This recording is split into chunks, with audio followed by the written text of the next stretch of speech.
Hi everyone, welcome to my channel. Today we are going to learn the use of have to and has to. আজকে আমরা have to এবং has to এর ব্যবহার সম্পর্কে আলোচনা করব। তো আমার সঙ্গে আছে ইউকেজি ছাত্রী নির্ণয়ী রয়।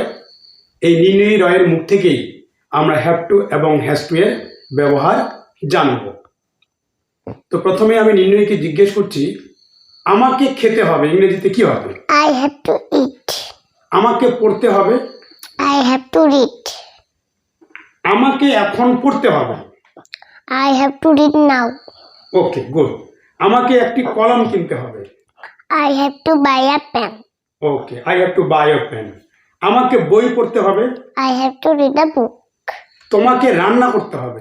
You have to cook. You have to cook, good. তোমাকে এখনই যেতে হবে? You have to go now. Okay, good, you have to go now. আমাদেরকে ফুটবল খেলতে হবে? We have to play football. We have to play football, good. Next, তাকে ইংরেজি শিখতে হবে? He has to learn English. He has to learn English, good. তাকে এখন ঘুমাতে হবে? He has to sleep now. He has to sleep now, good. তাকে বাজারে যেতে হবে? He has to go to market. তাদেরকে কাজ করতে হবে? They have to work. Good. তাদেরকে ঘরটি ঝাড় দিতে হবে? They have to sweep the house. They have to sweep the house, good.